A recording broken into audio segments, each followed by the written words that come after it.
Good morning to everybody. As you can hear, Belgrade is open for business again. The sun is shining and it's going to be a beautiful day with way. It's been raining a little bit yesterday, but that's fine. It just clears the air because the air is very dusty here. Now, since we're at the beginning of the week, we'll do some COVID updates. I am happy to say that Serbia's death toll is still way under 2%, which is good. 1.94 as it is at the moment. I'm checking stats from somewhere. 8,042 active cases at the moment, 156 deaths. That's not much. That's very good. That's very, very, very good. The amount of recovered cases has gone up to 1,182, which is good since the death toll is 156. A country that's not doing so well is Sweden. It is growing, the numbers are growing alarmingly. Can't really blame people in general because they are taught to not think and they are taught to follow whatever media says, although everybody knows that media is not very reliable. And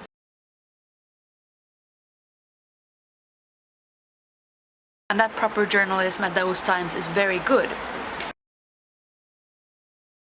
Then there are people then there are cases when an article is written in such a way that even if I agree with the point, I don't agree with the way it's layered out, because it's layered out in a very asinine way. I don't know what other words to use for that. It's like simple-minded.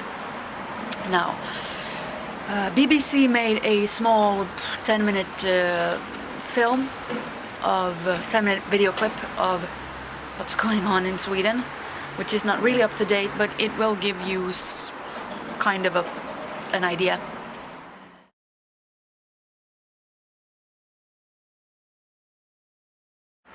As we all know, statistics are not reliable for interpretation if you don't do them properly. Otherwise, if you do statistics properly, there is information to be had from this. At the moment, Sweden has surpassed the USA with deaths per million. A few days ago, a Turkish citizen who contracted COVID had severe problems, got diagnosed with it.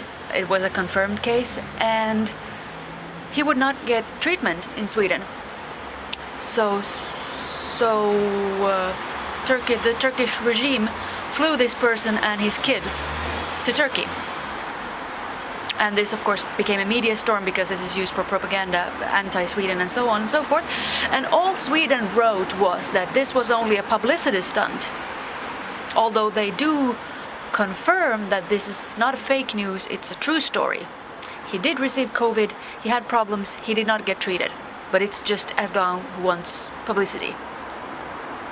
I'm sorry, how does that matter? How on earth does that matter? Oh yeah, well, you know, Turkey is just trying to... Yeah, my question is, why did you not try to? Why did you not give a crap about your own citizen? It is very unclear how a lockdown reduces deaths. Somebody asks him, well, you have the highest death toll in Scandinavia, and he says, yes, well, you must understand that 50% of these people are elderly. Or is your point that Finland and Norway and Denmark, we don't have elderly? What is your point? That's because elderly care has been outsourced to the cheapest bidder, and the cheapest bidder doesn't want to pay their workers. So it is unfortunately,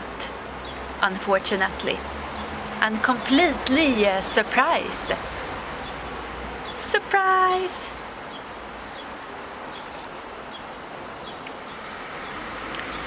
The sad part is that yesterday I read an article about medical staff who has been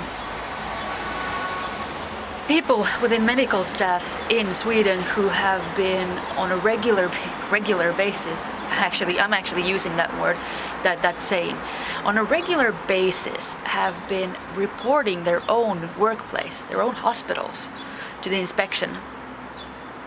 health inspection, because they are given unreasonable requirements on whom to accept and whom not to accept. They are given they're giving directives on if a person is this but not this, you cannot treat them. If it's a person that's that and not this, you cannot treat them.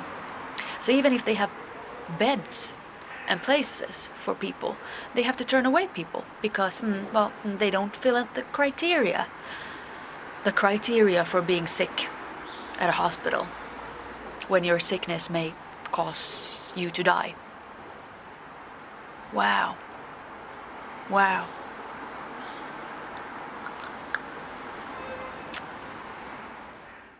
It is truly scary. Well, I saw this coming, but it is truly scary that many there don't understand that the regime has now taken an official stand in supporting